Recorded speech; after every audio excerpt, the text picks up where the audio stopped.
amigos, amigas del museo, por supuesto a quienes me acompañan, Andrea Pacheco, curadora de Cosmonación, Claudia Zapata, que nos ha venido hoy día a comentar sus impresiones tanto del libro como de la muestra, y por supuesto saludar a nuestras autoridades aquí presentes, a la directora del Museo Nacional de Bellas Artes, Varinia Brodsky, a el director del Museo de Arte Contemporáneo, nuestro vecino Daniel Cruz, y por supuesto a las autoridades del Ministerio de las Artes, ¿cierto? A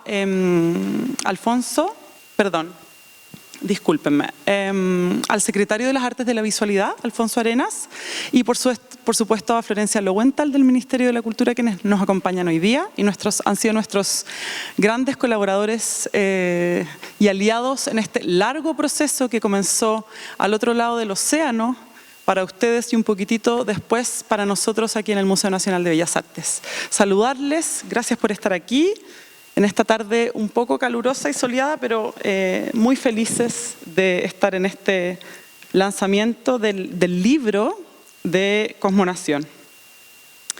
Cosmonación es un proyecto de la artista Valeria Monticolque, con la curaduría de Andrea Pacheco González, quien está aquí, que representó a Chile nada menos que en la 60 Bienal de Arte Internacional de Venecia en el año 2024.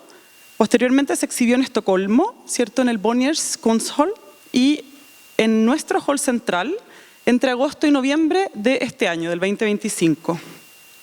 Esta instancia, como les comenté, se desarrolla en alianza con una ineludible colaboración sin la cual no podríamos haber hecho este proyecto, y hay que decirlo así, con la Secretaría Ejecutiva de las Artes de la Visualidad, del Ministerio de las Culturas, las Artes y el Patrimonio, a quienes de nuevo agradecemos su colaboración sostenida y su presencia hoy. Quiero comentarles una cosa un poco miscelánea.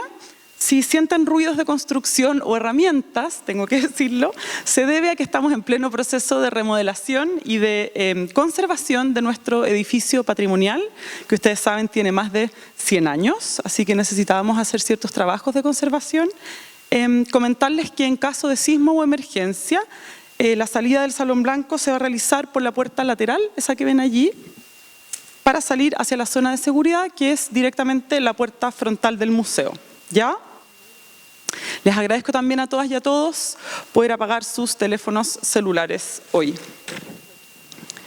Les quiero comentar que la muestra Cosmonación y en particular la instalación inmensa que estuvo en el hall central, Mamita Montaña, tuvo en 3 meses cerca de 140.000 visitantes, ya sean recorridos guiados por un equipo de mediación también financiado, por supuesto, por la Secretaría Ejecutiva de las Artes de la Visualidad, que nos permitió contar con mediadores de punto fijo, casi una museografía parlante, si se quiere, que daban información, contexto y contaban anécdotas de algunos de los detalles más vistosos que tienen, por supuesto, asociados simbolismos e historias muy importantes en el desarrollo de este proyecto, que, por cierto, ya ahondará en ello Andrea y Claudia.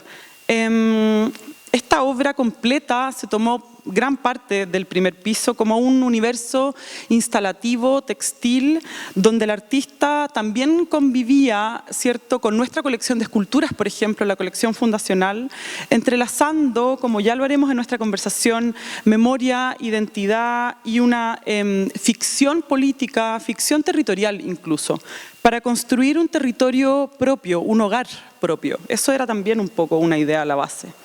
A partir de bordados, de telas, de símbolos, como les comento, pailitas, que ya nos contará quizás Andrea qué significaban, que provienen de la esfera de lo íntimo, pero también de lo colectivo, de lo personal, Valeria Monticolque configuró aquí, como lo hizo antes en la Bienal de Venecia, ¿no?, un imaginario y una constelación visual que nos dejó realmente muy sorprendidos, que convivió de manera muy fuerte y afable con la arquitectura, pero también con la historia y con el recorrido cultural que este museo tiene y sostiene diariamente con sus miles de públicos, permitiendo pensar ciertos límites o ideas que transitan entre lo personal, lo colectivo, lo universal, o lo que se entiende por universal o podría imaginarse como tal, lo doméstico y lo ceremonial.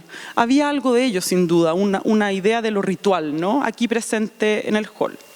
Entonces paso a presentar a quienes nos acompañan y nos honran hoy con la presencia. Andrea, recién llegadita de España, donde reside. Andrea Pacheco González es curadora chilena muy destacada, residente en Madrid hace harto tiempo ya. Es investigadora y profesora universitaria. Su trabajo se ha centrado en memoria, identidad, narrativas históricas y territorios desde el arte contemporáneo, y eso es importante enfatizarlo. Fue curadora del Pabellón de Chile, la Bienal de Venecia, ¿cierto?, de 2024, titulado Cosmonación. Ha desarrollado proyectos en instituciones muy importantes, además de esta, como en el Museo Thyssen-Bornemisza, en Madrid, en el K2M, también en Madrid, en España, en el MAC, en el Museo de Arte Contemporáneo, en el Museo de la Memoria y los Derechos Humanos, en el Museo del Banco de la República de Bogotá, en el Museo de la Solidaridad Salvador Allende, ¿cierto?, con la exposición de Teresa Margolles, que algunos tuvimos la fortuna de ver, entre muchísimas otras.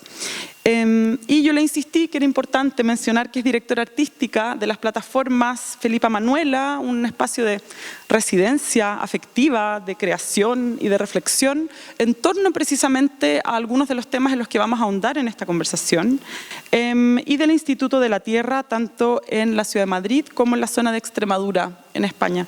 Bienvenida, Andrea, nuevamente.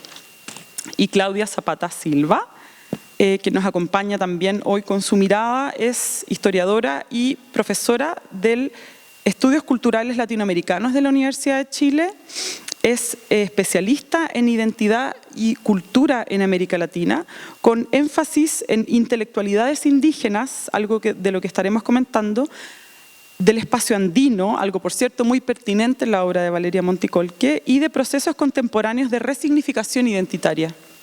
Es considerada una de las voces más relevantes, y hay que decirlo, en el estudio crítico del pensamiento latinoamericano y sus diálogos con las diversas prácticas culturales, y nos parecía muy importante poder contar con su mirada y su opinión, no solamente de la exposición como nación del proyecto desplegado en las salas tanto del hall como del primer piso norte, sino también del libro, la experiencia propia expositiva, especulativa, procesual, que es también el libro y que ya pasaremos a comentar. Les agradezco y les agradecemos en nombre del museo profundamente su presencia hoy día. Y aquí me paso a un pequeño guión que nos hemos hecho. Hay varios temas que mencioné y que quizás surgen en la idea de una biografía más ampliada, de una curadora como Andrea Pacheco González, y es la idea de la migración y el territorio, ¿no? Andrea, tú viviendo tú misma allí en España hace muchísimo tiempo y trabajando fuertemente con la idea de migración, la idea del territorio y las diásporas y los exilios, ¿no? Estos exilios que no son, por cierto, siempre voluntarios. Y obviamente el reflejo, la manifestación de ello en las prácticas artísticas. Me gustaría que pudiéramos conversar o pensar en la idea de lo latinoamericano, lo chileno, y ahí lo chileno quizás en ciertas como comillas, versus, o no versus, pero en comparación quizá con aquello que podría ser lo latinoamericano o lo chileno diaspórico, ¿no? Con las prácticas artísticas, por cierto, y culturales de segunda y tercera generación, y eso nos lleva, por cierto, a preguntarte por tu vinculación con el trabajo de Valeria, cómo llegas a ella, a su práctica, cómo se arma este hermoso proyecto. ¿Se oye? ¿Se escucha? Bueno, gracias a toda la gente que ha venido hoy. Lo primero, me emociona mucho presentar el libro después de que, aunque se haya cerrado la exposición Cosmonación, yo siento que todavía el espíritu de la Mamita Montaña ronda por el hall del museo, y me alegra que haya tenido tantas visitas. Para nosotras esto era súper importante. Muchas gracias a todas las personas que mencionaste, muchas gracias al museo, al equipo técnico, al equipo de producción, al equipo de mediadoras y mediadores que han estado acompañando a los visitantes durante todo este tiempo. Me alegra mucho ver entre el público, por supuesto, a mis padres, a mi hija, a grandes amigos que siempre nos acompañan, y a partes como fundamentales de este proyecto. Daniel, que fue parte del jurado, que consiguió ganar este proyecto, el concurso del año 23, Carola Chacón, mi compañera gestora del proyecto y parte importantísima de la exposición y de este libro también, como de alguna manera estuvo vinculada al trabajo de edición del libro, y a todo el equipo del museo, porque yo he sentido un cariño enorme hacia esta exposición y a este proyecto, y me parecía importante destacarlo. Y por supuesto muchísimas gracias al equipo del Ministerio, Alfonso, Florencia, Vicky, por el apoyo. Fue mucho tiempo, muchas tensiones, yo creo que sorteamos muchas dificultades, agradezco muchísimo sobre todo el cariño que de verdad que he sentido, lo digo por mi parte y lo digo de parte de la Valeria, que lamentablemente no ha podido estar hoy aquí, lamentablemente tenemos vidas complejas, ella tiene niños chicos, era difícil hacer coincidir el evento con el calendario escolar de allá, en fin, ¿no?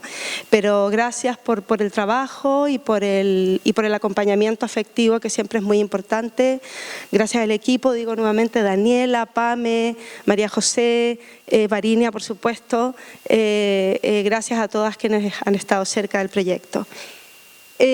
A ver, volviendo a la pregunta que tiene que ver con, digamos, como el paraguas conceptual del proyecto, para mí el trabajo como curadora, como investigadora, toda mi práctica, yo creo que de los últimos 10 años ha estado tremendamente vinculada no solo a algo que me pasa a nivel teórico, conceptual, ideológico por la cabeza, sino también por algo que me atraviesa el cuerpo, ¿no? Y esto lo digo porque me siento muy heredera de prácticas y de formas de pensamiento y de teorizar del feminismo racializado, del feminismo afro, del feminismo latinoamericano, que entiende que la producción de pensamiento y la producción de conocimiento no puede ser algo que solo suceda a nivel teórico, sino que tiene que estar o está atravesada inevitablemente por la experiencia de vida, ¿no?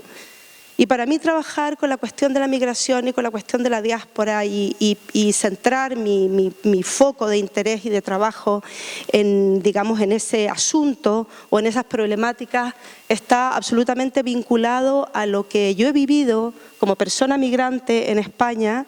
Yo llevo 27 años viviendo en España, casi 27 años, de los cuales una buena parte, casi 10 años, viví, pero no pude trabajar ahí. O sea, tuve una situación, por supuesto, mucho más privilegiada que la que ha tenido muchísima gente que ha venido después, pero sin duda dificultó muchos procesos de trabajo y de inserción laboral en ese contexto, ¿no? Pero no solo esa experiencia personal es lo que a mí me hace centrarme o centrar el trabajo, la investigación en estos asuntos, sino que también lo que yo veía o lo que vivía la comunidad a la que yo siento que pertenezco en el contexto de Madrid, que es la comunidad de personas migrantes latinoamericanas y del Caribe. O sea, para mí esa comunidad, que es una comunidad diversa en términos raciales, en términos de origen, en términos de clase también, es una comunidad que de alguna manera ha ido tomando un peso y una agencia, y ha empezado a tener una agencia cultural en los últimos años, ¿no? Y desde ahí viene, y desde ahí surge, digamos, como una primera etapa de investigación y de interés que pasa por un proyecto como Felipa Manuela y otro tipo de proyectos en los que estuve involucrada, yo creo que los últimos 5 años, ¿no? Como Nación surge como, creo que lo he comentado alguna vez, incluso en alguna entrevista está por ahí escrito y lo digo de una manera muy honesta, ¿no? Surge como una especie como de impulso muy profundo, o sea, aparece el concurso de la Bienal en el año 2023, a mediados del año 2023, si no me equivoco, y aparece con este, digamos, no me gusta decir tema, pero con este título que era Extranjeros en todas partes. que es el título y digamos como el asunto que Adriano Pedrosa, el curador general de la Bienal del 24, pone sobre la mesa, ¿no? Habla de esta situación de desplazamiento. A mí últimamente me gusta hablar de desplazamientos humanos más que de migración, porque ahí creo que se contiene el exilio, que se contiene la figura del refugiado político, del migrante voluntario o forzado. Digamos que ahí en ese, digamos, se transforma como en un paraguas de muchas experiencias de vida, de migración y desplazamiento.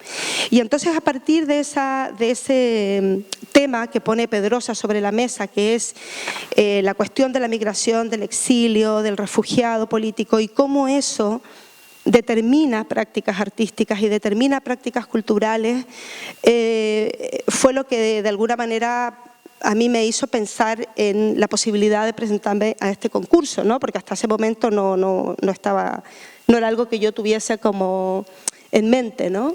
Y en paralelo estaba desarrollando en Madrid un programa que se llamó Un hogar en la diáspora, que era un programa donde yo convoqué a 10 artistas que estaban en ese momento en el contexto europeo, no solo español, personas que habían migrado o personas que eran segunda generación, o sea, eran hijos de personas migrantes o exiliadas que estaban trabajando en el contexto europeo, ¿no?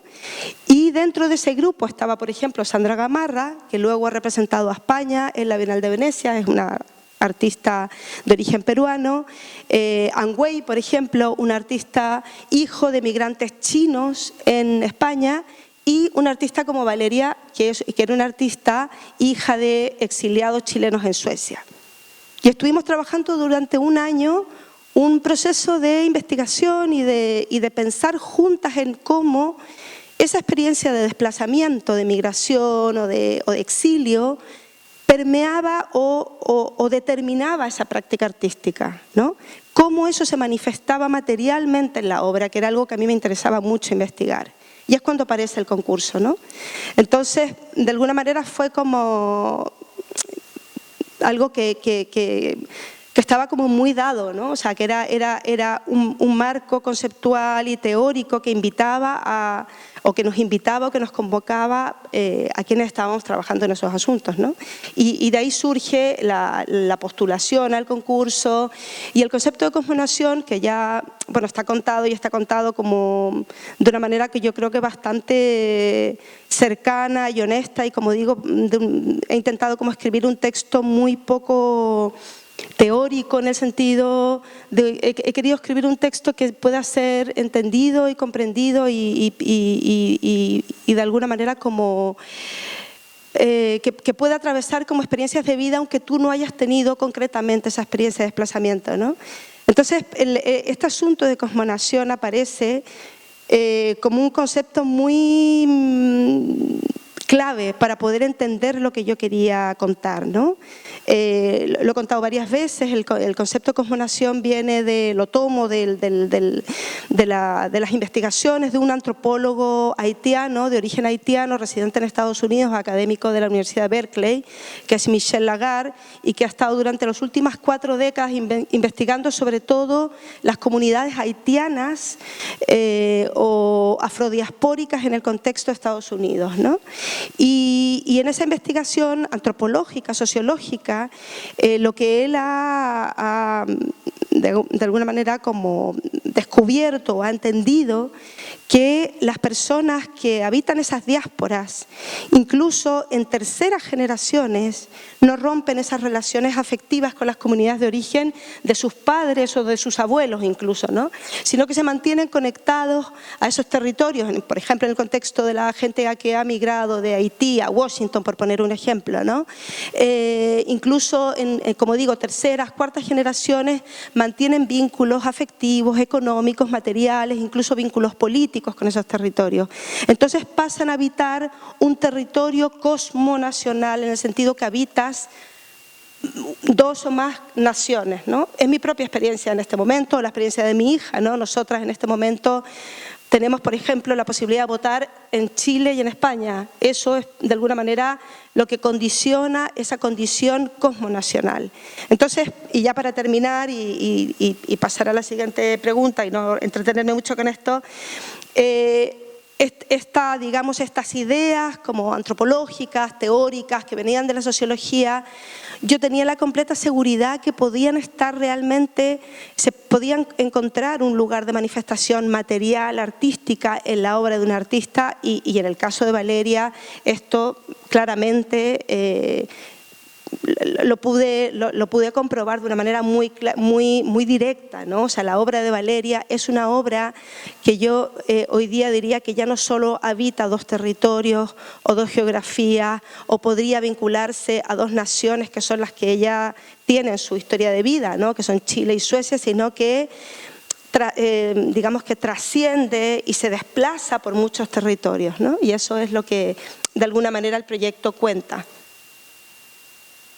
Súper, muchas gracias. Y como tú bien dices, o sea, yo creo que das en el clavo cuando dices que la obra misma lo expresa, ¿no? Te permite encontrar eso que Valeria Monti Colque habite muchos territorios a la vez, habita muchas materialidades a la vez.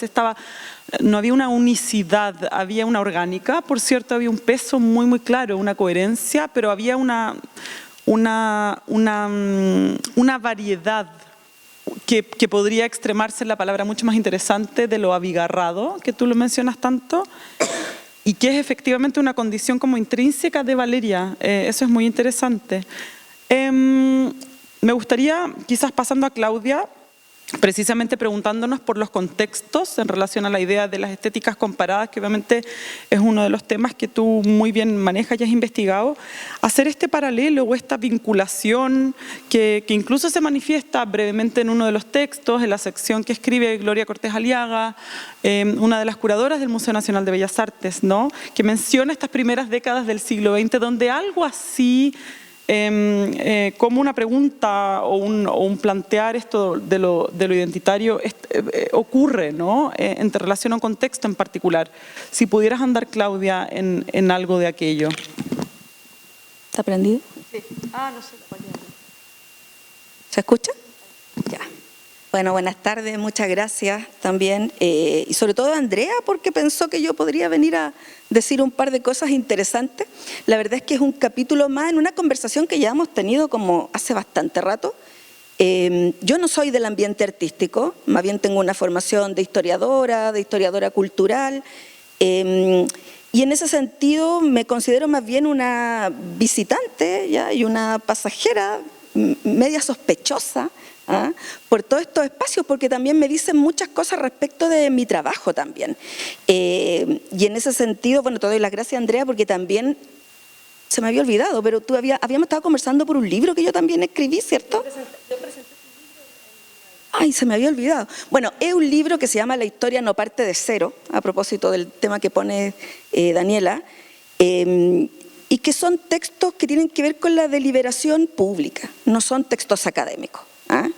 Yo creo que es una inquietud que hemos sentido mucha gente ya en un ciclo de conflictividad que ha vivido Chile desde al menos el 2006, la verdad es que no es tan corto ese ciclo de conflictividad. Entonces, bueno, salirnos de nuestro quehacer como trabajo, que además un trabajo digno, sino cómo participamos y construimos ciudadanía respecto de la inquietud de cómo nosotros podríamos eventualmente aportar esas discusiones. Y yo entiendo, Andrea, que me invitaste porque quieres precisamente conversar sobre las resonancias del proyecto en otros ámbitos, ¿no? Y en ese sentido, quisiera decir un par de cuestiones. Lo primero, bueno, sobre la experiencia migratoria y diaspórica que tú estabas mencionando como material fundamental hoy día de tu trabajo, que yo creo que una de las cosas que a mí me afloraba con este y con otros proyectos, que creo que hay un retorno insistente a pensar eso, que ha formado parte de la humanidad desde siempre, ¿no? Pero hay una insistencia en pensar eso porque, bueno, hoy día creo que tiene dimensiones holocausticas el tema de los desplazamientos. O sea, el mar Mediterráneo es un cementerio. Y eso ha estado, ¿no?, en el arte contemporáneo en distintas muestras, entonces no me parece menor pronunciarnos sobre esas cosas. Ahora allí un proyecto como el que ustedes hicieron con Valeria, a mí me despierta varias cuestiones de conversar sobre esto. Primero, que la construcción de pertenencia sigue siendo una necesidad en esa experiencia, ¿ya? de repente la palabra identidad es media rígida para estas cosas, pero este intento de construcción de pertenencia, cuando desde otras vertientes teóricas se nos dice que la condición migratoria es permanente flujo y qué bonito que exista así, cuando en realidad no son los que están siendo apaleados, digamos, en la frontera, aquí aparece la experiencia migratoria como una necesidad de construir pertenencia, aun cuando eso pueda ser un proyecto imposible. Yo creo que ese es un material súper lindo para el arte, para la literatura, etc. Nosotros acá también tenemos una literatura del desgarro y del desplazamiento y de la diáspora en el caso mapuche. Me parece que la poesía que está allí hace mucha sintonía con todas estas cosas. Y al mismo tiempo también es un camino inacabado, ¿no? Y en ese sentido, cuando hablo de pertenencia, creo que una de las cosas que me llamó la atención de este proyecto es que se decantó por una palabra que está súper vilipendiada, que es la palabra nación.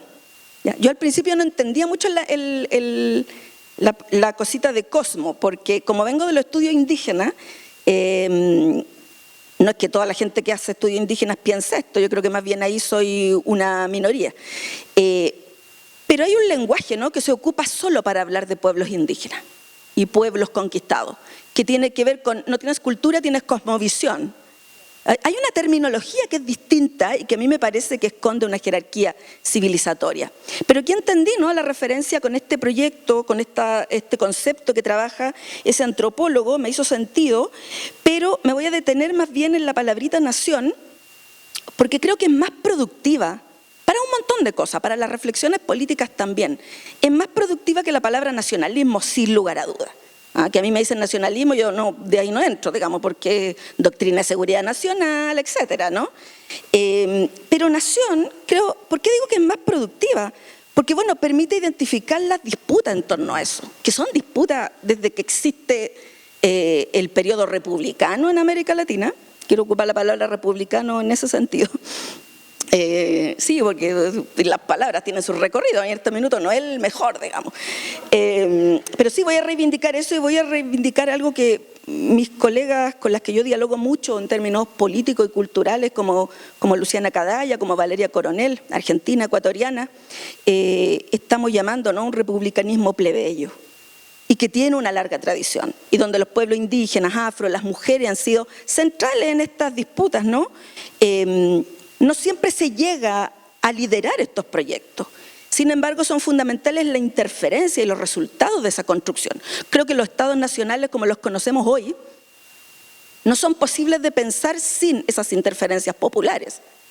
El derecho público democrático se construye desde allí, no es un regalo, digamos, ni el derecho a voto, ni el salario, ni nada. A eso me estoy refiriendo con esta cuestión.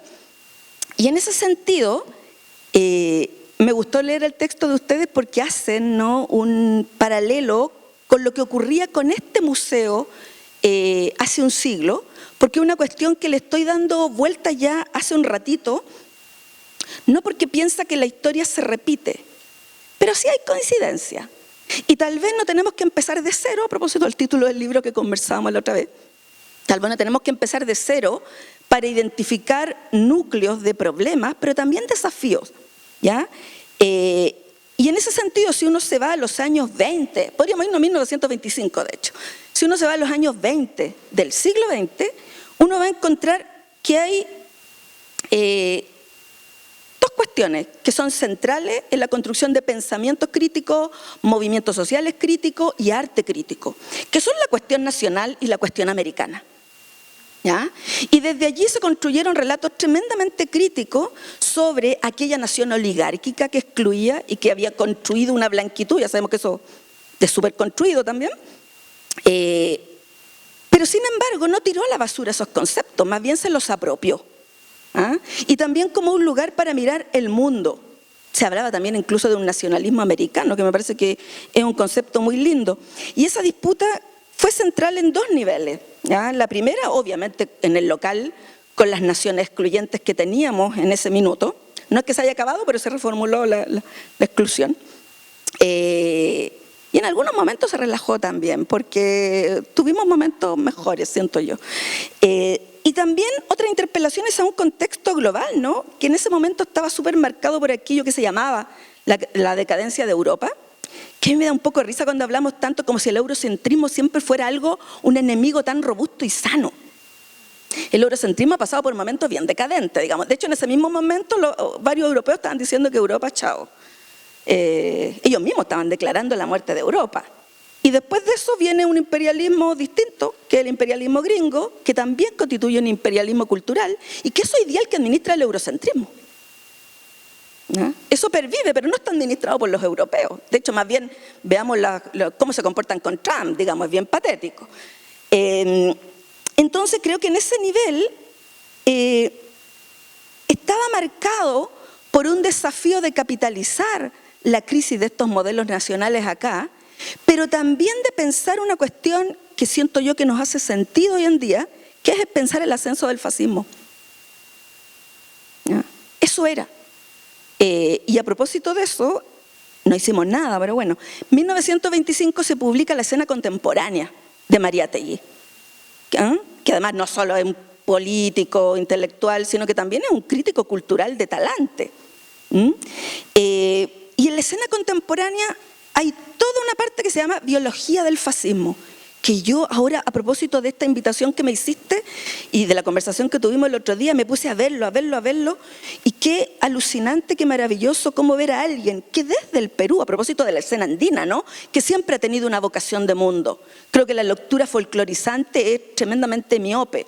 Siempre ha habido una vocación de mundo. Las lógicas culturales de la zona andina absorben todo. Creo que un poco eso tiene que ver con la puesta de escena que hace Valeria, ¿no? Porque no son solo símbolos andinos, sino que también es África, son máscaras de lucha mexicana, etc.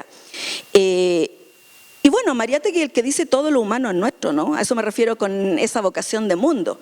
Y ahí empieza in situ, en desarrollo, en caliente, a tratar de ver cómo funciona el fascismo. En términos ideológicos y en términos culturales. En lo que alcancé a ver hoy día, porque bueno, es una lectura antigua, pero lo que alcancé a ver hoy día, está pensando cómo caen en la lógica fascista las vanguardias europeas. El dadaísmo y el futurismo, a propósito del arte. De eso está hablando. Y bueno, no es menor recordar que también en ese minuto los movimientos artísticos, y algo tiene que ver también con la creación del MAC, ¿no?, tiene que ver con una historia en la que nosotros íbamos por otro lado. Y lo digo no como digresión, sino que tal vez hoy día también tenemos posibilidades de ir por otro lado, de no seguir el rebaño, digamos, en este tipo de cuestiones. ¿Y a qué me refiero? Que en ese momento las vanguardias artísticas, pero literarias, estéticas en América Latina, fueron fundamentales para cuestionar el fascismo y para construir pensamientos críticos. Porque fueron vanguardias políticas también. Y esa relación entre vanguardia estética y vanguardia política es una cuestión que tenemos que seguir explorando. Ahí está el arte indigenista, y con eso quiero llegar a lecturas posiblemente reduccionistas de un montón de arte actual, como lo que hacen los artistas indígenas, pero también los que hacen referencia a mundos distintos, digamos, mundos culturales distintos, que son tipos de arte con los que yo a veces puedo estar o no estar de acuerdo. Pero me parece que hay un montón de lecturas que no se corresponden, como aquello de que no, es que es local. Las pinzas, está hablando de un mundo y está hablando de un país. Así como los indigenismos de otras épocas también, digamos, eran un discurso sobre la nación y eran un discurso sobre el mundo. Quisiera dejarlo de momento allí, ¿no? Hay mucho que decir, pero me parece que un proyecto como este y muchos otros, ¿no?, que yo he visto, insisto, independientemente del juicio particular que a veces me resulta, creo que tiene mucha resonancia desde la experiencia migratoria, porque interpela a ambos lados del océano y tal vez mucho más, ¿no? En este caso interpela a una comunidad nacional chilena, que es un país donde hasta hace 8 años no había derecho a voto en el extranjero, y un país donde la justicia transicional no ha incorporado la experiencia de los hijos del exilio. Y creo que eso son todas las polémicas acá, ¿no? Digo, para entenderlo en contexto, más allá de que te dijo esto, no.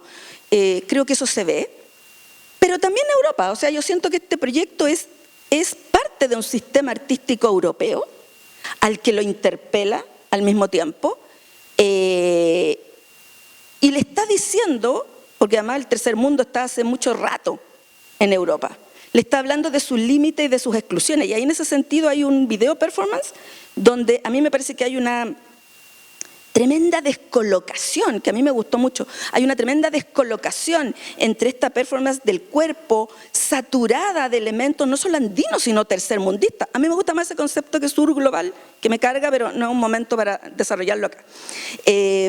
Saturado de otros espacios culturales que ella busca, evoca, pero no necesariamente vivió. Creo que eso me parece súper potente. Y eso choca, ¿no?, con un paisaje nórdico de un país que ya sabemos que la neutralidad era bien por las pinzas. Eso nomás. Bueno, Claudia, o sea, mil y una reflexiones. Me gusta algo que ocurrió entre los dos comentarios y es como una especie de generación aquí, de una especie de nuevo vocabulario que no es nuevo, pero que empuja, corre, desplaza y se propone la idea de desplazamiento en vez de migración y se propone la idea de pertenencia, ¿no?, que propusiste tú, Claudia. Y me encantó también, la idea de la biología del fascismo, pero me quedo en particular como de la idea de pertenencia, muy fuerte la idea de desplazamiento, muy fuerte la idea de construcción de ciudadanía, en donde, por cierto, es una cuestión que nos atañe, dado que estamos, y estuvo Mamita Montaña en el hall, en el centro, lo medimos, me consta, del Museo Nacional de Bellas Artes, con esa nomenclatura, que por cierto no es nueva, que también problematiza todo esto que estamos hablando, o le da una nueva posibilidad de sentido y de pregunta, ¿no? En un contexto que tú mencionas, Claudia, bastante complejo, en donde, bueno, en un par de días más pueden cambiar muchas cosas y muchos vocabularios tal como los entendemos, incluida la palabra republicano, que por cierto tiene otro origen. Me pregunto si en esa construcción de ciudadanía o en esa construcción de un posible vivir o de un posible habitar o de un posible pertenecer, y aquí les pregunto a ambas en el orden que quieran, ¿podemos desplazar, empujar un poquitito, correr hacia el lado o no la palabra identidad? Porque la cuestión identitaria parece ser aquí, y es algo que ha surgido en distintos textos y en conversaciones entre ustedes, nosotras, el equipo, etcétera, parece ser ineludible. Y me pregunto, o nos pregunto, por la cuestión identitaria y en particular por el ámbito que aquí sí nos atañe, el ámbito cultural y artístico en general, el ámbito artístico en general y quizás primero aquí en Chile, ¿no? Como cómo reverbera este emplazamiento, que es igual o puede ser entendido, o fue entendido por unos más que otros, por unas más que otras, como una provocación. Yo lo veo como una dignificación, yo lo veo como un tótem, yo lo veo como una columna, ¿no?, muy bien impuesta allí en el centro del discurso, precisamente cuando estas ideas purificadas o purificadoras, reduccionistas, empiezan a imperar sobre la idea de identidad. Una pregunta que ha venido haciendo el arte y en paralelo, caminando de la mano, la historia y la vida y la memoria, porque por cierto la idea de memoria es muy importante en este proyecto, la memoria especulativa y la memoria afectiva, ¿no?, la memoria de lo corporal, que tú mencionaste, que me parece muy importante. La cuestión identitaria en el ámbito de lo artístico, ¿cómo lo ves, Andrea? ¿O cómo lo vives quizás, Andrea? Tanto en el proyecto como nación, como quizás en otras experiencias que tú has tenido como curadora. Sí, bueno, solo por comentar una cosa que decía Claudia, que me parece importante, interesante, y lo comparto desde un lugar como muy de pensar en voz alta, porque es algo que estoy pensando desde hace un tiempo y de lo cual todavía no escribo o no he tenido la oportunidad como de teorizar tan profundamente, pero a mí me interesa pensar de qué manera, o sea, Claudio Alvarado Lincopi, que es el curador, historiador, investigador del Museo de Arte Precolombino, dice en un texto, en un libro reciente, que Chile es un significante en disputa, ¿no? O sea, la nación Chile está en disputa hoy día. Entonces a mí me interesa pensar el trabajo de Valeria como una práctica artística chileno-europea, ¿no? O sea, es decir, que realmente habita dos territorios o que habita una frontera entre dos naciones, una frontera simbólica. O sea, existe una frontera simbólica para muchas personas entre Chile y Suecia. Yo habito una frontera simbólica, no geográfica, entre Chile y España. Yo vivo en esa frontera, o sea, yo me considero una persona habitante de una frontera, ¿no? En el sentido en que lo entiende Gloria Saldúa o algunas teóricas que han pensado este sentir y pensar fronterizo. Entonces, en ese sentido, la obra de Valeria y el trabajo que nosotros presentamos en el pabellón es un trabajo que yo diría que responde más a una tradición que está por escribirse, diaspórica, tercermundista en Europa, más que a una tradición del arte latinoamericano que se produce en este territorio. Porque hay una parte fundamental de lo que sucede con la práctica artística de los artistas o de las prácticas culturales de investigación o teóricas de la gente que vive fuera, que es la situación de hostilidad en la que tú trabajas, ¿no? O sea, en varias de estas performances, Valeria, de estas imágenes que estamos viendo, esto que estamos viendo ahora, por cierto, son imágenes del libro, muchas de ellas son performances muy antiguas de Valeria, que algunas tienen 20 años, que ella luego incorpora dentro de su obra, porque su obra básicamente es una práctica que viene mucho del collage. Entonces, esto que tú comentabas antes de la performance tercermundista, en ese contexto nórdico, europeo, ¿no? Yo creo que forma parte de una tradición artística y cultural diaspórica, o sea, que habría que nombrarla de esa manera, ¿no? Es una práctica artística y cultural migrante, diaspórica, que se produce en un territorio donde tú siempre vas a ser un ciudadano de segunda clase, donde tú siempre vas a ser un subalterno. En Suecia, las personas extranjeras no blancas son llamadas cabezas negras, de modo general. Da igual si tú eres chileno, si eres boliviano, eres turco o eres marroquí, ¿no? Entonces hay una situación de subalternidad y eso atraviesa la práctica artística migrante y diaspórica, ¿no? Dicho esto, en relación a la identidad, hay una cosa que a mí también me parece importante de poner sobre la mesa. Bueno, no sé si quienes están hoy día acompañándonos hoy día tienen conciencia de esto, pero hay un cierto debate reciente, del último año diría yo, en el sentido de entender que ha habido como un giro exagerado del mundo del arte y de la cultura hacia lo identitario. Se habla de las políticas de la identidad, de alguna manera como atravesando el mundo del arte y casi como destruyendo o contaminando o interfiriendo en lo que podría ser una práctica artística pura. O sea, como si lo que es identitario no fuera totalmente artístico, ¿vale? ¿Y por qué se dice esto o por qué surge esta polémica? Surge básicamente cuando empiezan a haber en bienales y grandes eventos artísticos, en instituciones, en museos, obra de artistas indígenas, obra de artistas migrantes, obras de artistas subalternos, obras de artistas queer, obras de artistas que no han sido los artistas normativos, por utilizar esta palabra, que han estado, valga la redundancia, normalmente ocupando las salas de arte, ¿no? Entonces, este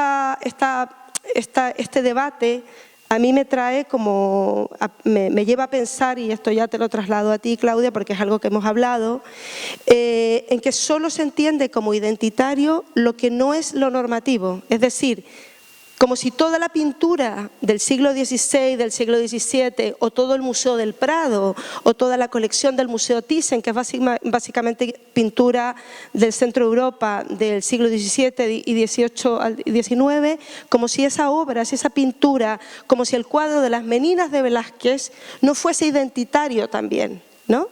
Es decir, si lo que se representa es lo normativo o una familia blanca, por ejemplo, pensando en una pintura como Frans Hals, que es como la gran joya de la colección del Museo Thyssen, donde aparece una familia holandesa, como si eso no fuese identitario, ¿no? O sea, si como representar a personas blanco-europeas no fuese identitario también o no fuese una construcción de identidad.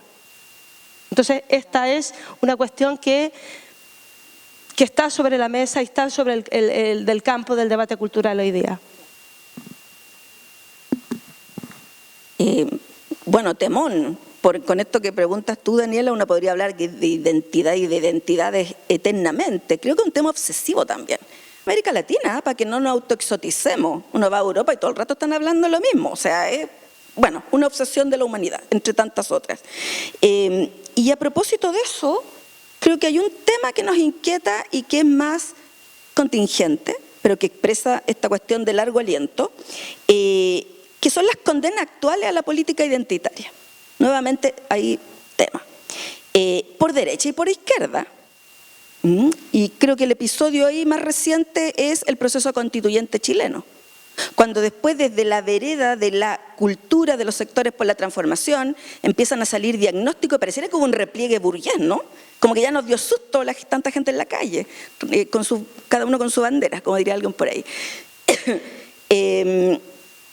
Y ahí era replicar la idea de que finalmente lo que se cargó el proceso constituyente fue la política identitaria.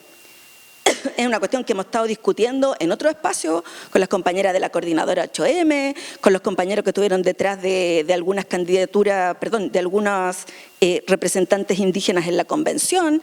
Le hemos estado dando hartas vueltas a eso porque pareciera ser, me detengo en eso porque me interesa discutir con la gente con la que supuestamente compartimos, digamos, un horizonte, ¿no?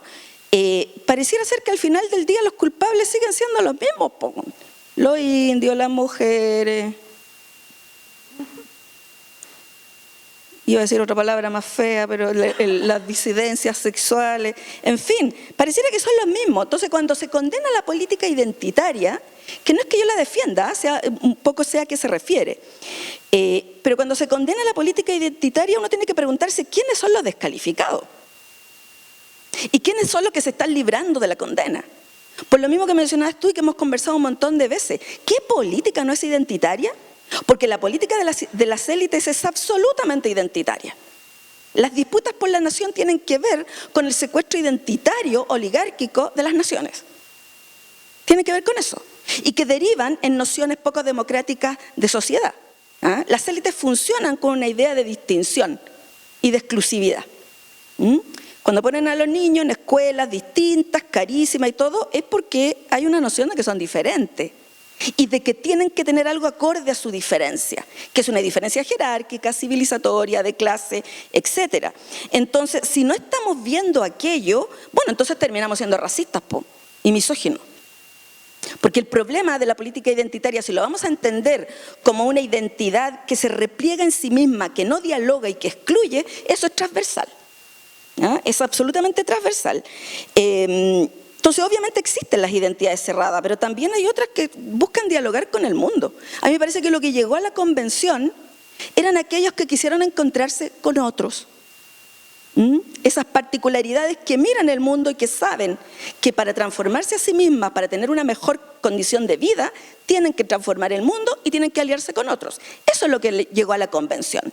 Y hubo una negociación ahí de significado, en fin, probablemente sea con lo que nos quedaremos, porque de aquí a que eso se vuelva a producir. Ahora, en el arte, creo que efectivamente esto se replica. Yo lo he escuchado un montón de veces por pasillo, que hay un encono con los artistas indígenas y creo que en algún momento tenemos que conversarlo. Porque nuevamente, ¿por qué con ese arte y no con otros? Porque si vamos a hablar de exotismo, que es un tema que a mí me preocupa, lo digo honestamente, si vamos a hablar de exotismo, de autoexotización, etcétera, resulta que ahí hay resultado de una demanda y de un deseo, que no lo inventaron ellos. Y ahí es súper interesante ver cómo se negocia con esas expectativas, cómo se ofrece algo en relación con esa demanda, pero cómo también hay otros que están interpelándola y estos otros no se dan ni cuenta. A mí esas tramas me parecen mucho más interesantes, digamos. ¿Cuándo me parece a mí como un problema? Cuando efectivamente la práctica artística termina siendo secundaria y todo el resto coincide en que la validación y la autoridad procede de una pertenencia étnica, por ejemplo. Lo digo para los casos indígenas, que es lo que a mí me interesa. Tu condición de vida te valida. Por supuesto, yo lo discuto, pero no significa que tengamos que cortarle la vida a la gente, porque la experiencia biográfica siempre ha sido, digamos, angular en cualquier proyecto artístico, crítico o no, digamos. Y en ese sentido, bueno, a propósito de denostaciones, ya lo dije, ¿no? El indigenismo fue súper denostado y hoy día, ¿quién va a decir que le gusta el arte indigenista? Indigenismo donde participaron indígenas también, ¿eh? O gente de ascendencia indígena. Y súper denostado porque después se impone una noción posmoderna de arte contemporáneo. La posmodernidad no inventa el concepto de arte contemporáneo, pero se impone eso y con una noción de modernidad que es la que instala el MoMA. Una noción de modernidad aséptica, ordenadita, que no tiene que ver con las modernidades plebeyas tampoco, nuevamente para recurrir a eso, a esas modernidades tremendamente impuras, contaminadas, digamos, que hacen de eso su material político, estético, etc. Y en ese sentido yo creo que efectivamente un proyecto como Cosmonación puede sentir la repercusión de esa mezquindad y de ese corto alcance de miras. Digamos, a mí al menos me interesa más ver cuáles son los sistemas y las tramas que están insistiendo en que estos productos tienen que tener validez de tal manera y que lo indígena tiene que ser, no quiero encasillar el proyecto de lo indígena, pero es como lo que yo veo, porque la evocación de lo indígena es permanente en el arte latinoamericano y en todas partes, diría, es el espejo de la nación finalmente. ¿No? Aquello que no se quiere ser en un minuto, bueno, ahora también, y aquello que se desea a veces, pero se desea en función de mi expectativa de otredad. A mí no me gusta la palabra otredad tampoco.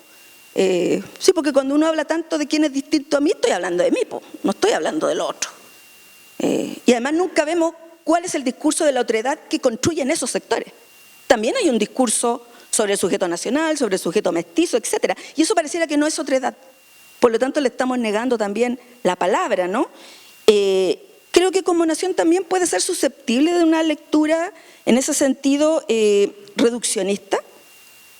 Buscarlo como exotismo o como pureza identitaria, cuando, al menos yo visitándola, ya dándole vuelta al asunto, me parece que es tremendamente impuro, y a mí creo una palabra que me fascina, la noción de impureza, de contaminación, no solo con los materiales, no solo con una vida que está hecha de partes, ¿qué vida además no está hecha de partes y de fragmentos y de distintas fuentes culturales?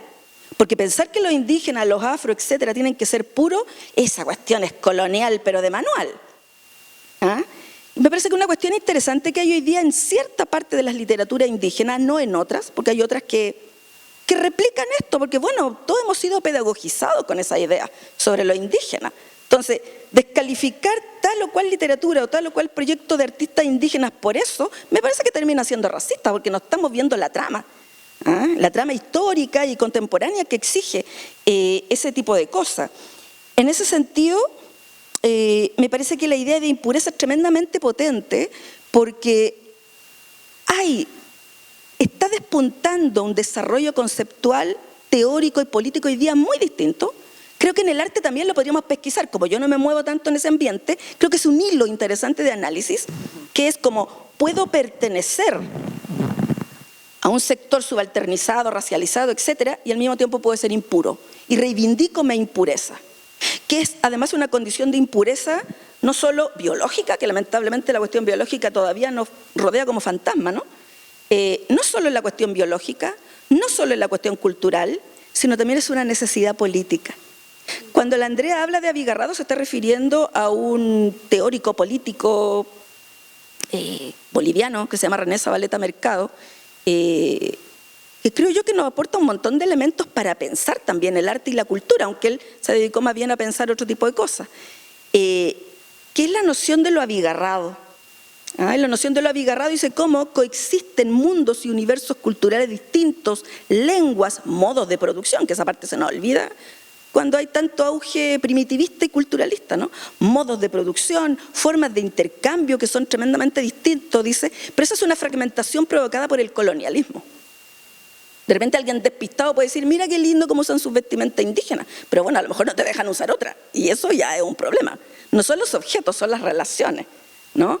Y él dice una cuestión muy linda que a mí me sirvió mucho para pensar nuestro contexto de irrupción social reciente. Dice que finalmente todas esas parcialidades tienen que buscarse entre ellas porque el poder no la va a provocar. Que coincidir, no en una relación homogénea, pero coincidir y construir horizontes comunes respetando nuestras particularidades, esa es el momento de la política. Entonces dice, el único tiempo compartido es el tiempo de la política. Y eso me parece hermoso. Y tal vez podríamos pesquisar, ¿no?, ese tipo de potencia política, pero también estética, de la impureza. O sea, en esta obra y en muchas otras, ¿no?, vemos la cuestión del textil, pero el textil atiborrado, a pedazos, como juntar pedazos de vida también, ¿no? Pedazos de existencia no solo de uno, sino de muchos otros, de los que nos antecedieron también. Pero hay otros materiales, no es exclusivamente, uno puede decir esto es arte textil, porque tiene un montón de otras materialidades. Y en ese sentido creo que algo tal vez que destacaría de este proyecto, cuando tú dices que no quisiste hacer un texto tan teórico, tan totalizador, creo que una de las cosas que me agobia tal vez hoy día son esas exposiciones sobreexplicativas. Yo he venido varias veces a este museo porque, bueno, me interesa cómo hoy día en el arte contemporáneo, me interesa como espectadora, tal vez en algún minuto escriba algo. Bueno, sí tengo un texto. ¿Cómo está apareciendo lo indígena allí? Porque nuevamente son indígenas imaginados. Y nuevamente la validación es que tengo un amigo indígena. Esa cuestión es más vieja que el hilo negro, po. Es que tengo un amigo indígena. Y siempre va a haber un amigo indígena, no es el punto. Y en ese sentido, creo que tal vez esta cosa megalómana de lo decolonial, que es una cuestión que está presidiendo todo el arte que hace referencia a eso, te entrega como espectador una interpretación súper digerida, una sobreexplicación. Insisto que he visto en estos museos 2 o 3 exposiciones de ese tipo. El principio de los tiempos hasta hoy, el colonialismo es así, perdón, ni siquiera la colonialidad. O sea, ya sé lo que van a decir. Cuando a mí me dicen que una exposición tiene un enfoque decolonial, yo ya sé lo que van a decir. No necesito llegar a verla. Lamentablemente llego y compruebo exactamente lo mismo. Porque pareciera que hay una interrupción de las memorias, a propósito de esto que habla Zabaleta Mercado, ¿no? Él también habla de acumulación en el seno de la clase. Cómo los movimientos acumulan experiencias del pasado y que eso hay que provocarlo, digamos, para que no tengamos que empezar todo de cero. Y cuestionar hoy día el racismo, los colonialismos vigentes, los imperialismos, etcétera, etcétera, con capitalismo, porque mucha crítica al colonialismo hoy día no tiene crítica al capitalismo. Por lo tanto, es crítica sin emancipación, que bueno, es otra nota al pie. Creo que eso se nos olvida, que hay en este continente, solo hablar desde Chile, al menos desde Bilbao. Al menos desde Bilbao, que está hablando de nuestra América, está hablando de persistencia del colonialismo. ¿Quién es el otro? Se me olvida siempre el nombre cuando dice los europeos conocen más nuestros insectos, nuestros ríos, que nuestra democracia infantil. Dice.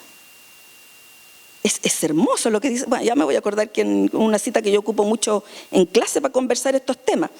Y creo que dejar las exposiciones un poco más abiertas. Creo que tanto el curador como los artistas tienen derecho a decir qué es lo que están haciendo, por supuesto. Pero también los espectadores a ver cómo lo estamos leyendo, cómo tal vez lo estamos tirando para otro lado, qué es lo que nos evoca, etc. Y a mí, insisto, que esa exposición es ultra digerida, ultra narrativa, yo digo ahí complicado, porque además, a propósito de fascismo, creo que uno de los elementos que me preocupa de aquello es que estamos reproduciendo hartos nudos que son bien centrales en el fascismo. Antimodernidad, anticiencia, anticultura letrada y antiintelectuales. Lo dejo ahí.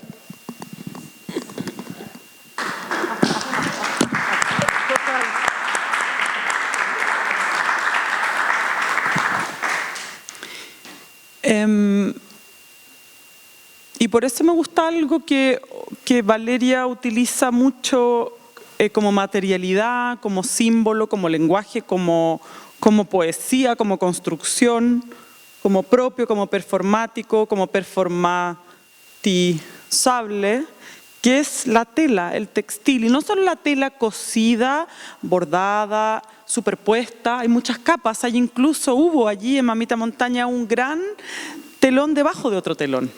Habían secretos, ¿ya? O sea, me gusta mucho esa idea de que no se te explica todo, se te pone mucho a disposición, por cierto, más no se te explica todo, siendo aún y teniendo aún la responsabilidad de ser un museo público súper visitado, con los textos a disposición, con los volúmenes y los tamaños de las letras a disposición y las cédulas correspondientes, etc.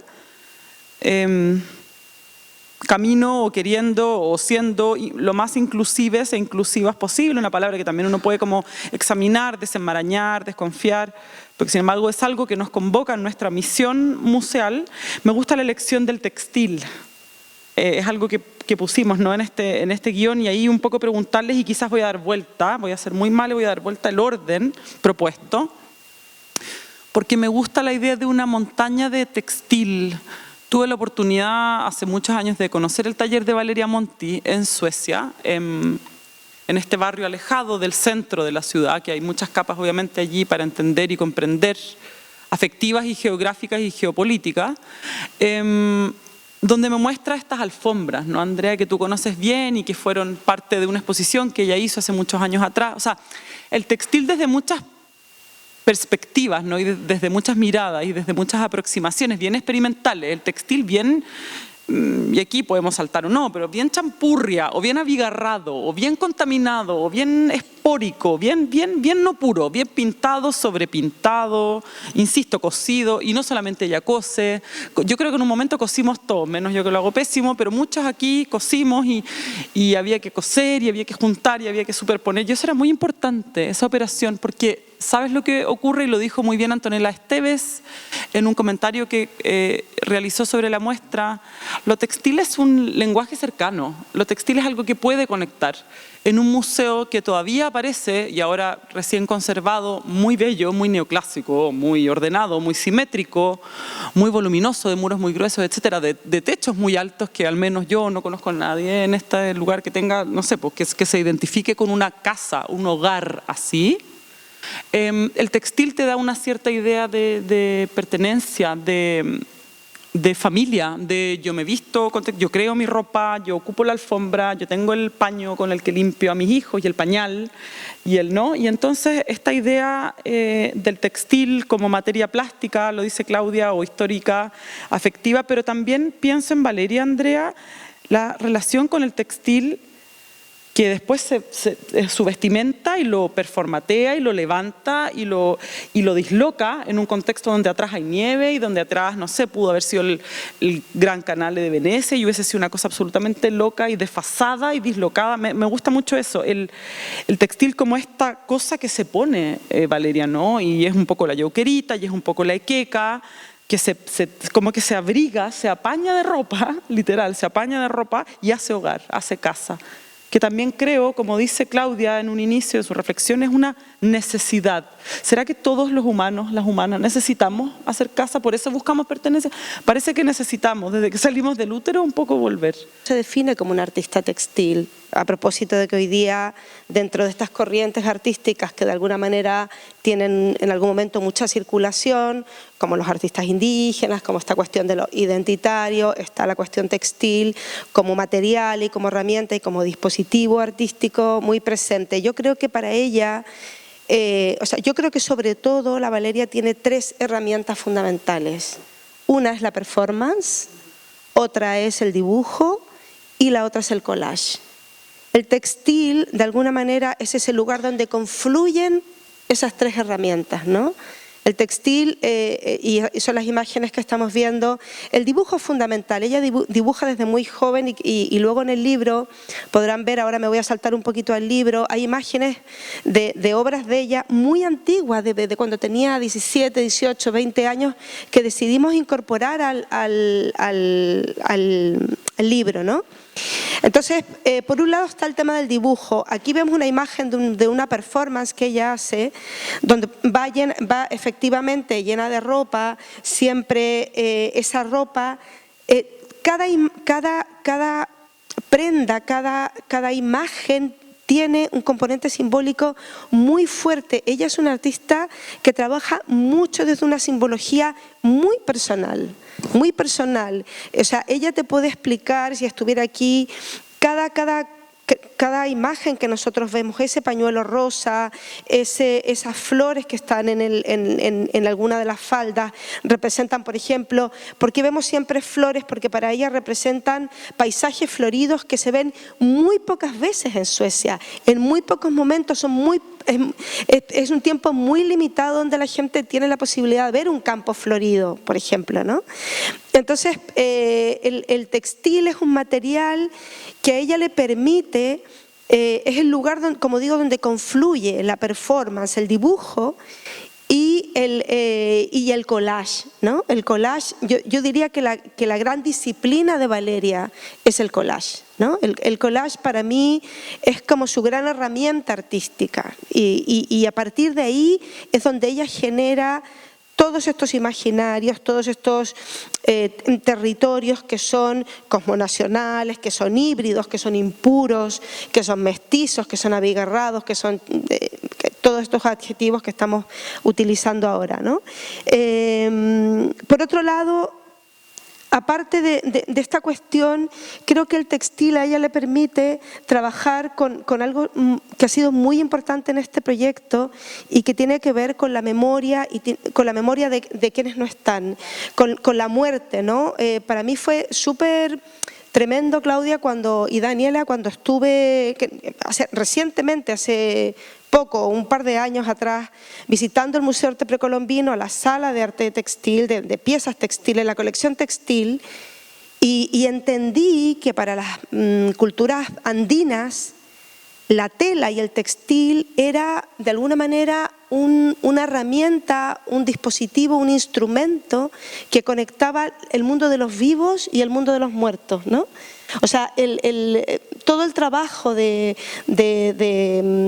ajuares funerarios, por ejemplo, la tela de alguna manera conecta el mundo de los vivos y el mundo de los muertos, todo el trabajo que hacen algunos pueblos andinos para generar unas piezas maravillosas en las que envuelve, que es el ajuar mortuorio, digamos, me hizo pensar que de alguna manera esta mamita montaña y muchas de estas piezas que están cosidas con las manos de muchas personas, de compañeras en Suecia, que trabajaron muy intensamente en este proyecto, gente maravillosa que puso a disposición de este proyecto su trabajo, Saraya Álvarez, Rosana Mercado,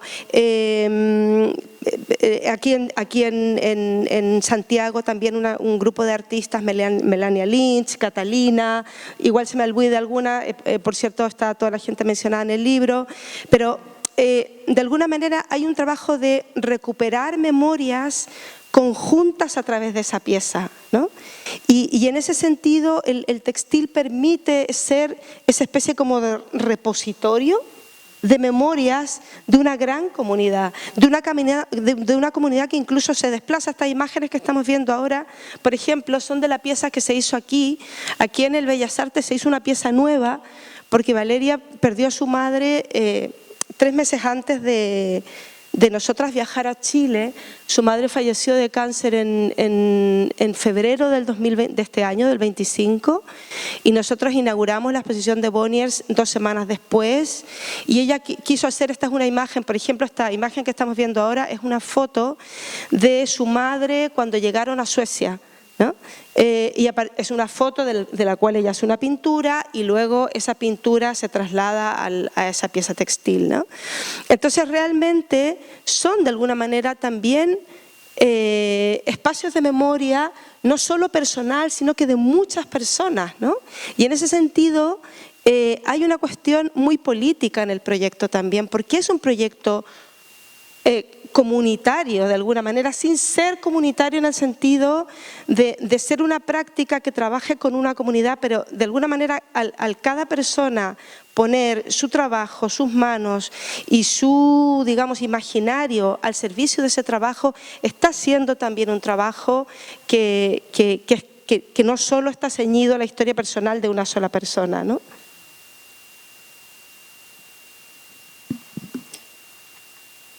Sí, concuerdo. Y a propósito de esto del textil, bueno, ahí también tengo unas reflexiones como bien iniciales que las quisiera compartir con ustedes, porque, claro, el textil, uno, nuevamente, a propósito de continuidades también, estamos llenos de ruptura y de continuidades, pero si hay algo que ha sido continuo en el mundo del arte, pero también de la economía y de la sociedad, es el textil. ¿Ya? Una larga trayectoria, y hoy día lo asociamos más con producciones de sectores subalternos en el arte, pero también ha tenido una trayectoria tremendamente suntuosa. A propósito de los textiles del precolombino, eso eran los sectores, digamos, que tenían recursos, no voy a decir que tenían plata, porque lo interesante allí es que los mercados andinos eran tremendamente elaborados y sofisticados hasta el día de hoy, pero sin moneda. Eso es un hallazgo alucinante. Entonces ahí los textiles, ¿no?, ocuparon un lugar fundamental, pero si ahora nos atenemos, como a esta tendencia que hay en el arte contemporáneo, a recurrir al textil, que creo que hay que preguntarse qué pasa con eso, con esta tendencia. Creo que ahí, punto uno, efectivamente aparece el textil como escritura política. Eso es obvio, ¿eh? Cuando se hace desde sectores subalternos o artistas que sin ser de procedencia, digamos, popular o indígena, etcétera, les interesa abordar temas de justicia con su arte. Sí, porque para no esencializar que solo los subalternos pueden hablar de los subalternos, eso me parece que no correspondería jamás. Y allí creo que tiene todo el sentido por lo que tú mencionabas, con la calidez, con el vínculo con otros sectores desplazados, con el vínculo con quienes te antecedieron, con quienes ya no están, etcétera. Creo que tiene sentido recurrir a esta materialidad cuando se trata de un tipo de arte cuyo horizonte es la humanización de los desplazados, que ese también es un antiguo impulso, ¿no? La humanización de los desplazados. Y ahí yo quiero compartir una reflexión que te lo decía a ti, Andrea. Vengo llegando hace poquito de Sao Paulo. Yo estaba por otras cosas, por mi trabajo. Como les digo, yo soy como una infiltrada nomás en los espacios artísticos. Y fui a la Bienal de Sao Paulo, obviamente. Y yo te decía, Andrea, esta cuestión es todo textil. Es todo textil. Entre medio, mezclado con otras cosas, pero yo diría que el 80% era textil. Y por ahí me acordé que alguien en México, también hace un poco tiempo, me dijo, es que está de moda. Creo que son palabras que cierran y no nos invitan a la reflexión, ¿ya? Me parece que es una palabra molesta, derechamente, con ese y con un montón de otros temas. Creo que aquí lo que corresponde es pensar por qué, digamos, y ver también la especificidad de cada proyecto, porque claro, habrá una necesidad de recurrir al textil, a esa materialidad, por distintos motivos, pero no significa que todos hagan lo mismo. ¿Ya? Creo que esa homogenización puede ser allí complicada. Y yo pensaba, porque habían ahí obras que me parecían interesantes, otras que no, otras que se notaba que eran como con recursos más precarios, otras que se habían hecho con mucha plata, era evidente. Pero una cuestión que me llamó mucho la atención, para pensarlo en una temporalidad histórica, era que había un encuentro extraño. En un principio lo pensé como colisión, pero tal vez no. Un encuentro extraño con el edificio, que también es una obra de arte. El edificio es un edificio de Niemeyer, ¿ya? Entre otros edificios del modernismo brasileño que están allí en ese parque. Además, muy denostado hoy día el modernismo, a lo que también me parece medio ridículo, porque al menos el modernismo en América Latina acompañó procesos de emancipación y de democratización. Pero bueno, y ese edificio alucinante que tiene unas cosas así, me imagino que más de alguien de ustedes lo conoce, y si no, uno puede conocer el mundo por foto, lo que está perfecto. Que así, yo decía, esta cuestión parece Wakanda, era alucinante. Y decía, ¿qué pasa? ¿Cómo pensar esta confluencia entre dos discursos críticos que salieron del mundo artístico, pero con distintas materialidades? Y creo que tal vez hay una cuestión con lo textil y con los problemas que hoy día evoca el arte contemporáneo, que hay mucha necesidad de pensar la desposesión, el extractivismo. De repente hay unas voladas medio ancestralistas que a mí no me cuadran del todo, pero son modos, siempre han estado también. Pero esta cosa de pensar el extractivismo, pensar del modo que se está hiriendo de manera irreversible la naturaleza, cómo eso ha implicado pérdida de la tierra, digamos, y que todavía hay movimientos que tengan que estar peleando por la reforma agraria, contra la gran propiedad, etcétera. Creo que todo eso forma parte hoy día de una agenda del arte contemporáneo que me parece central en las discusiones. Sin embargo, yo decía, claro, tal vez está la necesidad de este recurso precisamente como un correlato de la extrema precarización neoliberal. Porque tal vez hoy día no estamos en condiciones de hacer un edificio como el de Niemeyer. No podemos.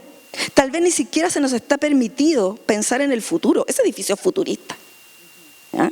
No siquiera se nos está permitido pensar en el futuro. Y tal vez toda la energía de los desplazados, que son las experiencias que están confluyendo en todos estos artes textiles, ¿no?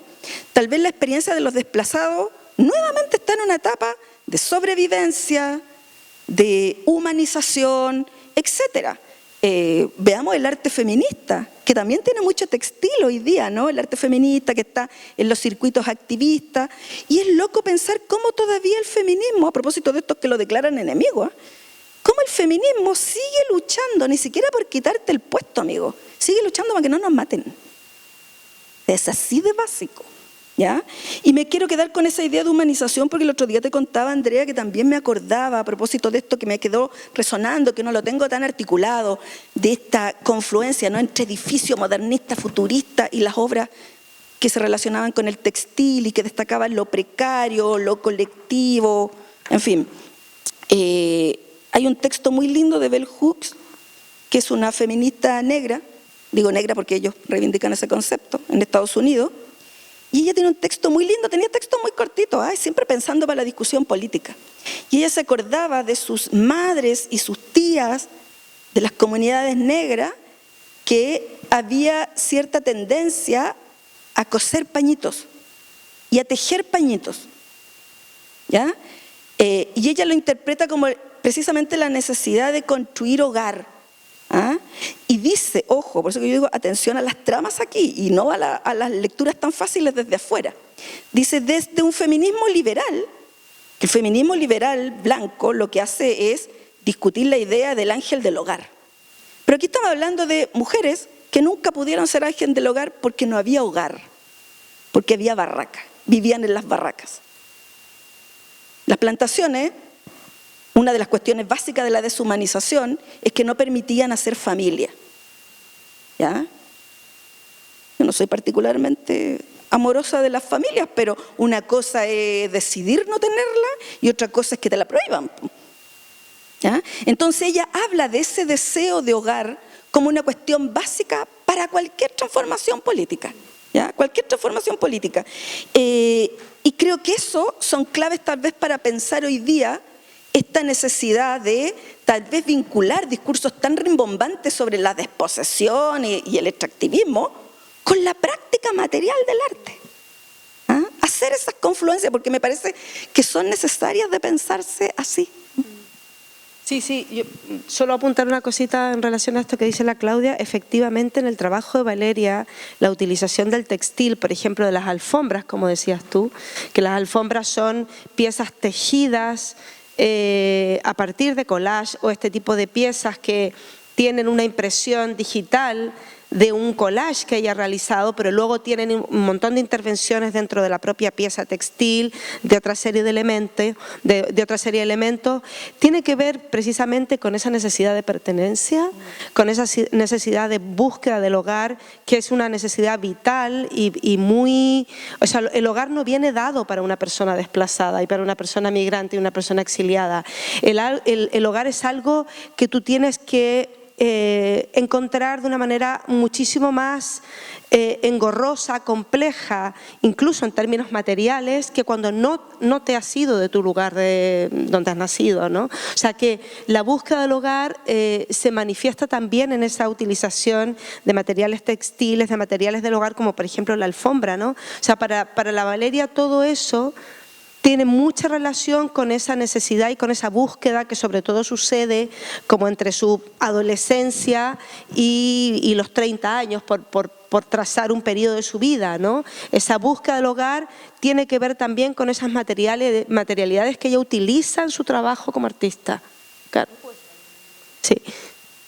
Okay. Yo no sé cómo voy a contar esto sin llorar, pero me parece que también tiene un potencial más que otras cosas, ese tipo de arte, porque insisto que hay arte textil suntuoso también, con estas mismas problemáticas, ¿no? Pero tampoco estoy en contra. Pero esto, ¿no?, que tiene que ver con la calidez, con el coser, con el pegar, ¿no? Creo que tiene el potencial de dialogar un montón con sectores que no han tenido ninguna formación artística, porque ahí se diluye esta frontera que tanto nos persigue, ¿no?, entre arte y prácticas estéticas populares, que es una cuestión que nos persigue de todos los tiempos. Y me acordaba cuando miraba todo esto, que yo alguna vez tuve una estudiante que ella decía: yo soy hija de chilenos, pero viví toda mi vida en Alberta, en Canadá. Bueno, era obvio, ¿no? Sus padres eran exiliados. Lo digo porque finalmente ella en su tesis habla del exilio en la presentación de la tesis. Pues si no, no se lo estaría diciendo, porque creo que uno no puede forzar a la gente a contar sus experiencias de exclusión, ¿no? Esto de que está tan de moda ahora, sacar a la gente de las mechas del closet y muchas cosas así, no me parece que corresponda. Son procesos de construcción súper difíciles, digamos. Y hay gente que se queda a medio camino, hay gente que no lo hace. Uno no tiene por qué obligar a la gente a hacer ese tipo de cuestiones. Y esta chica tiene una introducción de solo una página y media, que le dedica la tesis a su madre, que en 10 años no abrió las maletas para sacar la ropa. Y ahí hay una materialidad, ¿no? Memoria y materialidad fuerte. Sí, te emociona porque de hecho quienes vieron La Mamita Montaña se dieron cuenta que debajo hay maletas. O sea, las maletas eran fundamentales. La Valeria siempre contaba que su mamá tuvo 20 años con las maletas hechas. Para volver. Y volvió. Pero después se volvió otra vez. Y es algo que a mí también me pasó, ¿no? Por eso que yo creo que nosotros podemos tener la posibilidad de habitar dos lugares, ¿no? Un artista muy querido, maravilloso, Juan Castillo, también hijo del exilio, que también falleció recientemente. Yo recuerdo que él a mí me dijo un día, me dijo: pero si podéis vivir en los dos países, ¿para qué tenéis que elegir? Ten la maleta hecha con 4 cosas y tenéis un cepillo de dientes en cada lugar, ¿no? En el fondo era una manera de pensar que hoy día a lo mejor es más fácil, pero que a lo mejor hace 20 años o 30 años, también por condiciones económicas, materiales y cómo funcionaba el mundo, no era una posibilidad, ¿no? Pero en el último tiempo la familia de la Valeria, sobre todo la madre, viajó mucho y tenía una casa aquí. Tenía una casa en Quilpué, porque finalmente esa situación de tener las maletas hechas responde a un momento, a una etapa del exilio. Entonces ya cuando tú atraviesas esa etapa y piensas que, o sea, y te das cuenta que puedes tener los dos lugares, yo creo que eso también es bastante sanador. Yo creo que ahí sucede una cosa que es importante, te hace un clic ahí que te permite respirar y vivir más tranquila los años que te queden, ¿no? Y yo termino con una pregunta, y abrazo y acojo mucho que nos emocionemos, porque yo creo que al menos es una de las razones por la que yo hago lo que hago, ¿no? Si no, sería un robot. Yo elijo no ser robot cada día que estoy aquí, y me emociona y me honra mucho que no seamos robots quienes estemos aquí hablando también, y no hablando por Valeria, sino que de Valeria, ¿no? En las experiencias migrantes y desplazadas que cada una lleva en el cuerpo, yo también tengo las mías, al revés, del Atlántico hacia allá para acá, que duele igual, ¿no? En la dirección en que uno viaje sobre el océano no diferencia el dolor o el peso o el color de ese dolor. Me pregunto porque hablaron de la sanación y para mí también el textil conecta con eso, y el textil en plan, toda esa serie de capas y de telas y de vuelos y de telitas que evocan un poco que a la abuela y a la casa o a la mesita o a la cocina con la que uno sueña o que alguna vez tuvo, no lo sé. Me pregunto si Valeria no sanó un poco, si hoy día no está un poco más sana después de haber finalizado este tremendo proyecto, esta peripecia artística en la cual tú la acompañaste, en la cual ambas tuvieron fuertes pérdidas. Y de algún modo devuelve una parte de su corazón y de su alma errante a esta parte del planeta, a esta parte de la Tierra, ¿no? Y viene en unos días más, en una semana más, a depositar a su madre.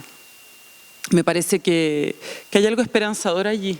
Hay algo esperanzador allí, hay algo como de que un ciclo se cierra. No digo que otros ciclos nefastos no se abran ni se estén abriendo, pero hay algo allí que yo quiero creer, y digo quiero como equipo, también pensamos que puede ser también una posibilidad de que otras personas, dentro de las 140.000 que han venido y que vinieron a ver a la Mamita Montaña y a Cosmonación, también les pasó.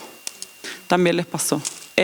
Y con esto quizás cerrar en honor a la hora, quizás a la temperatura de quienes nos acompañan. Y quiero quizás darle a la gente que está aquí, no sé, la palabra, si quieren hacer alguna pregunta o algún comentario al respecto de lo que estas pensadoras nos han hecho reflexionar. Y si no, entonces nada, invitarles a dar un aplauso a Valeria, a Claudia, a Andrea.